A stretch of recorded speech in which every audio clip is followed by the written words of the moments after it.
back to that in a minute. It turns out trying to hire someone to make a loved one disappear may be more common than you think. Meet Julia Murfeld, who, after a few pleasantries, Hey, sir, I guess you got a little business to discuss? gets right down to it. In one of the most staggering conversations you may ever happen to overhear, she's planning her husband's murder. You said, something about a gunshot, so is that how you want me to do it? You want me to shoot him? Unless you can do it painlessly, breaking his neck, that would... Well, I would prefer to use either a knife or a gun. That's quick and easy. That's do it not how to instead do of it. painless, less painless. Okay. Where do you want me to shoot him? Do you want an open casket, a closed casket? What do you want? I would not an open casket. And the stuff she's worried about, like the mess it might make. You don't want it done in the house, then? Because it would be messy. She didn't really need to worry about after all, because her husband is still alive. You see, the guy she's talking to, he is an undercover police officer. So why not just divorce her husband? Well, there was the insurance money to be had if he were dead, and then there were his feelings to consider. It's easier than divorcing him. I didn't have to worry about the judgment of my family. I didn't have to worry about breaking his heart. Stuff like this. It's like kind of like a clean getaway. Not so clean after all. She is now serving a sentence, at least 5 years and 8 months. Hiring the wrong guy turns out to be a costly but not uncommon mistake.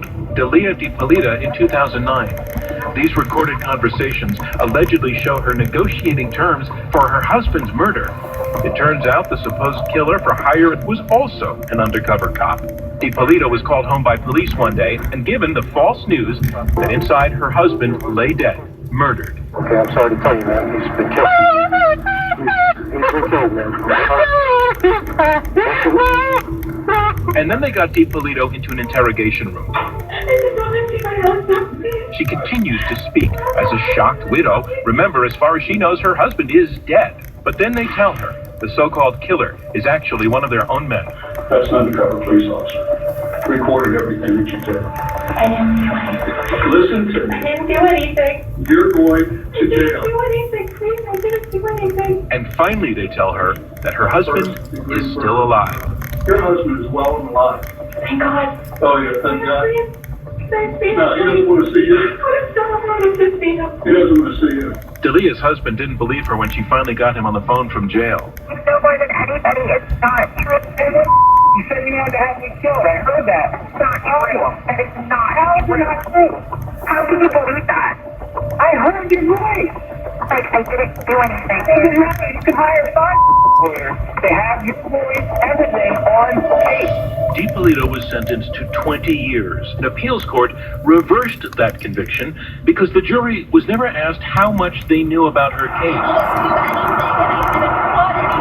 DiPolito was granted a new trial. Through his lawyer, Mike DiPolito says he's disappointed. Back in Montana, that's what it seems Matthew Campbell was counting on when someone talked to some friends about taking out a hit on his mother.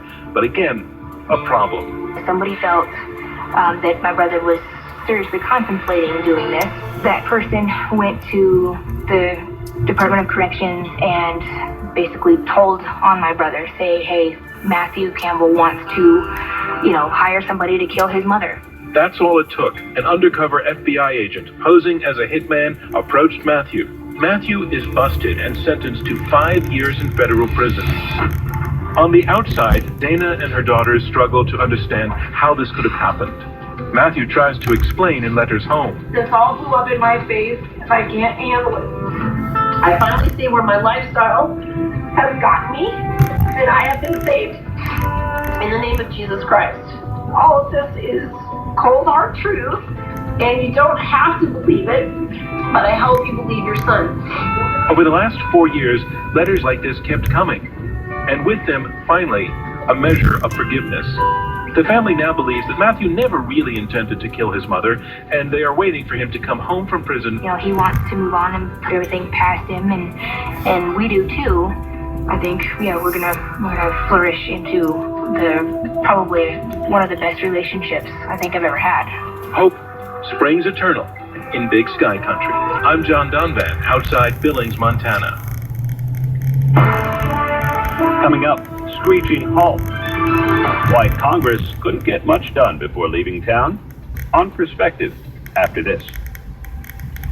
I'm Diane Sawyer from North Korea, Saudi Arabia, Kabul, Afghanistan. We're in Haiti, the South Lawn of the White House. Diane Sawyer, getting you answers, delivering more reporting, less hype. Just listen to the tough critics. The Los Angeles Times says Diane Sawyer has immediate effect. The Washington Post calls her outstanding. The USA Today, she makes her mark. The Chicago Sun-Times, Diane Sawyer is soaring way above the competition. I'm Diane Sawyer, and I'll see you tonight. World News with Diane Sawyer on EBC. Now's the time. Now's the time to make a difference, Now's the time to take a stand. to get involved. To make a change. Now's the time to do what's right, To help a family. to offer a helping hand. To help a child. Now's the time to volunteer, To make a commitment. to raise a hammer. And drive a nail. Now's the time to build a wall. To set a window. Now's the time to open a door to a new life. And help make dreams come true. Now's the time to help Habitat for Humanity build hope and change lives with a family in your community or around the world. Now's the time to volunteer. Now's the time to get involved. Now, more than ever, help build it. Visit Habitat.org. Everything great starts from something small. A song begins with a single note. The tallest buildings rise from a single brick. A story starts with a single word. Big change starts with a small act. Start something this summer. Show up, help out, join in. Be inspired to create the world you imagine. To learn how you can apply for a service award, go to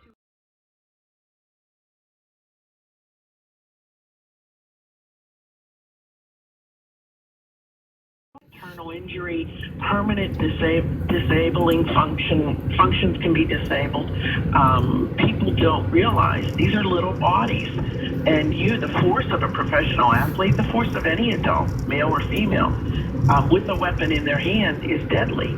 Also, though, it leads me to the question that I always end up with you, because I think it's so poignant in that, how do these things play out, my dear, with juries? Because, it's like a DUI case. It's so hard to send someone away because most folks in the jury are sitting there thinking, man, how was that loaded one night?